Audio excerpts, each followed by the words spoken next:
नमस्कार स्टूडेंट्स, कैसे हो आप सब।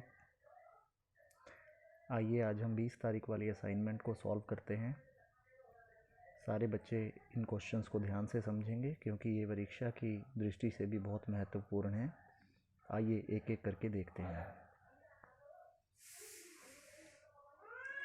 तो जैसा कि आप लोगों ने अपनी असाइनमेंट में देखा होगा बच्चों, पहला क्वेश्चन है, इसमें हमें सत्य और असत्य बताने हैं। तो सबसे पहला क्वेश्चन कि 0 एक प्राकृत संख्या है।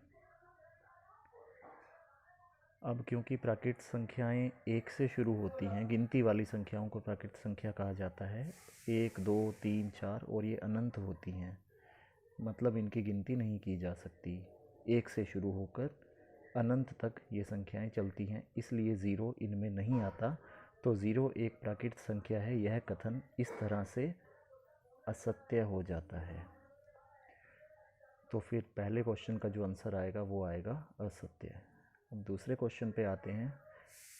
प्रत्येक पूर्ण संख्या एक प्राकृत संख्या है। तो बच्चों, अगर पूर्ण संख्याओं की बात करें हम, तो पूर्ण संख्याएं होती हैं हमारी 0, 1, 2 और ये भी अनंत तक चलती हैं। 0, 1, 2, 3, 4, 5, 6 और अनगिनत तक जाती हैं।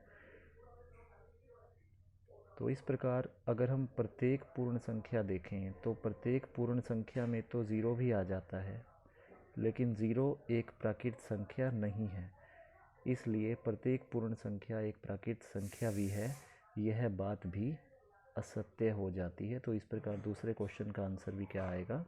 असत्य। तीसरे क्वेश्चन की बात करते हैं। किन्हीं दो प्राकृत संख्याओं के बीच में अपरिमित रूप से अनेक परिमेय संख्याएं होती हैं। यह बात बिल्कुल सही है बच्चों, क्योंकि दो प्राकृत संख्याओं के बीच में असंख्य अनंत संख्याएं रहती हैं। परिमेय संख्याएं भी और अपरिमेय संख्याएं भी अनंत होती हैं। तो अपरिमित रूप से अनेक परिमेय संख्याएं दो प्राकृत संख्याओं के बीच में होंगी, यह कथन सत्य है। सही बात है बिल्कुल। अगला क्वेश्चन, प्रत्येक पूर्ण संख्या एक पूर्णांक संख्या होती है। बच्चों, अगर हम पूर्णांक संख्याओं की बात करें तो पूर्णांक संख्याओं में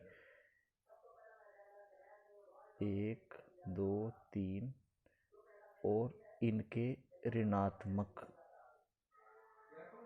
-3, ये दोनों तरफ को अनंत तक जाती हैं, माइनस की तरफ को भी और प्लस की तरफ को भी। और अगर हम पूर्ण संख्याओं की बात करें तो पूर्ण संख्याएं ये रही।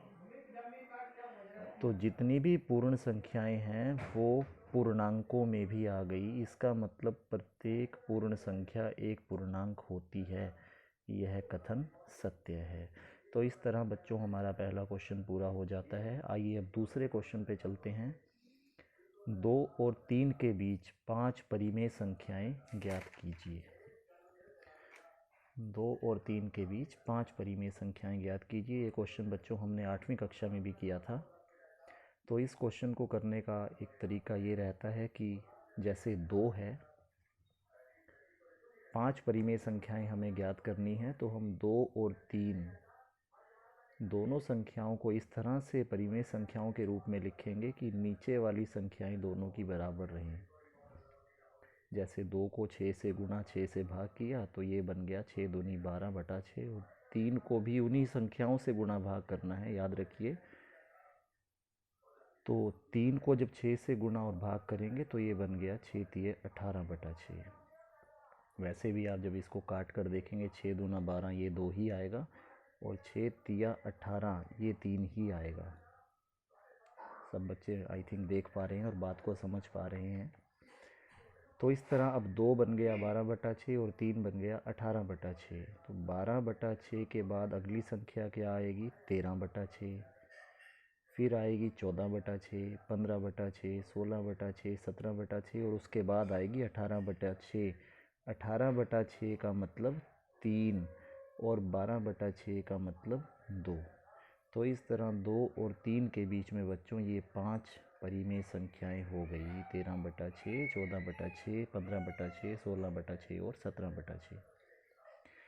यहीं पर जैसे मैंने 6 से गुणा और भाग किया है बच्चों, तो आप 6 की जगह 7 से भी कर सकते हो, तब ये 14/7 हो जाएगा और ये 21/7 हो जाएगा। तब भी आप बीच की कोई भी 5 संख्याएं यहाँ पर लिख सकते हो।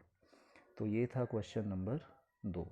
अब चलते हैं क्वेश्चन नंबर 3 की तरफ, जो बिल्कुल क्वेश्चन नंबर 2 की तरह ही होगा।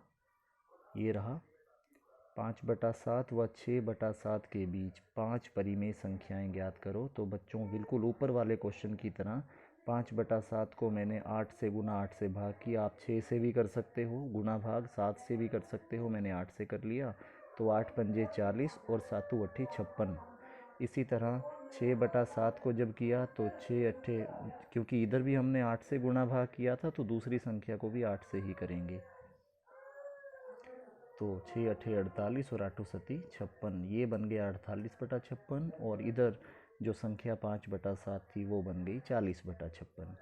तो 40/56 से लेकर बच्चों 48/56 के बीच में, जैसा कि आप देख पा रहे हैं, 40/56 से लेकर 48/56 के बीच में ये संख्याएं हो गई। 40 के बाद 41/56, 42/56, 43/56, 44 और 45। 45 के बाद हालांकि 46 और 47 भी आएंगे, क्योंकि हमें 5 संख्याएं लिखनी थी तो हमने ये 5 संख्याएं यहाँ पर लिख दी। आप इनमें से कोई सी भी 5 लिख सकते हो। तो इस तरह बच्चों क्वेश्चन में कहा गया था 5 परिमेय संख्याएं लिखनी है। 5 की जगह 6 भी पूछी जा सकती हैं, 7 भी पूछी जा सकती हैं। इस तरीके को लगाकर आप 8 की जगह 9 से भी गुणा भाग कर सकते हो, तो यहाँ भी 9 से, 10 से भी कर सकते हो, 11 से भी कर सकते हो। इस प्रकार हमारा यह क्वेश्चन भी हल हो जाता है। तो 5/7 और 6/7 के बीच में 5 परिमेय संख्याएं हो गई। 41/56, 42/56, 43/56, 44/56 और 45/56। जो क्वेश्चन हमने अभी बच्चों पीछे किया था, ये क्वेश्चन नंबर 2 और 3 के बीच 5 परिमेय संख्याएं ज्ञात कीजिए। इस क्वेश्चन को करने का एक और तरीका है जो मैं अभी आप लोगों के साथ डिस्कस कर रहा हूँ। 2 व 3 के बीच 5 परिमेय संख्याएं ज्ञात करो। तो यहाँ बच्चों जो पहली संख्या हमें दी होती है उसको हम a मान लेंगे, दूसरी संख्या को हम b मान लेंगे, और जितनी परिमेय संख्याएं निकालनी है उसको हम n मान लेंगे। तो इस तरह a बराबर 2, b बराबर 3 और n बराबर 5। अब एक फॉर्मूला है d बराबर b माइनस a बटा n प्लस 1। तो b की जगह क्या है 3, a की जगह क्या है 2 और n की जगह क्या है 5। इस प्रकार 3 में से 2 गया 1 और 5 और 1 6, ये आ जाता है 1/6 और ये 1/6 क्या है d। अब हमें कुछ नहीं करना है बच्चों, इस a में d को जोड़ना है रफ काम में। a प्लस d, a की जगह 2 और d की जगह 1/6, 2 इसको जोड़कर लघुत्तम लेके हमारा आता है 13/6। 6 दूना 12 और 1 13/6। अब सीधा सीधा हमारा आंसर आ जाता है। 2 और 3 के बीच की 5 परिमेय संख्याएं हो गई बच्चों। पहली संख्या 13/6, दूसरी संख्या 14/6, तीसरी 15/6। उसके बाद एक एक बढ़ाकर लिखते जाना है और ये आपका 5 परिमेय संख्याएं आ गई। ध्यान से देखिए बच्चों, इस क्वेश्चन को हमने जब पहले किया था तब भी हमारा यही आंसर आया था। तो इस प्रकार 2 तरीके लगाकर आप इस क्वेश्चन को कर सकते हो। इससे अगला क्वेश्चन करने का तरीका भी कुछ ऐसा ही है बच्चों। 5/7 और 6/7 के बीच में 5 परिमेय संख्याएं, तो जितनी संख्याएं निकालोगे, अगर दोनों संख्याओं के हर एक जैसे हैं, जैसे यहाँ 7 है और इधर भी 7 है, तो जितनी संख्याएं निकालनी है उसमें एक जोड़ दीजिए। 5 और 1 हो जाते हैं 6, तो इसलिए हमने यहाँ 6 से गुणा और 6 से ही भाग किया, तो ये बना 30 और 6 सत्ते 42। इसी प्रकार दूसरी संख्या को भी हमने 6 से ही गुणा और भाग किया, तो ये बन गया 36/42। चिकम चिकम 36, 8 छिक्के 42। याद रखिए जितनी परिमेय संख्या निकालनी है उसमें एक जोड़ देना है। तो 5 और 1 जोड़कर 6 बन जाते हैं, इसलिए हमने यहाँ 6 से गुणा भाग किया है। तो 30 के बाद आता है अगली संख्या 31/42, 32/42, 33, 34, 35। तो ये फिर से 5 परिमेय संख्याएं हमारी आ जाती हैं।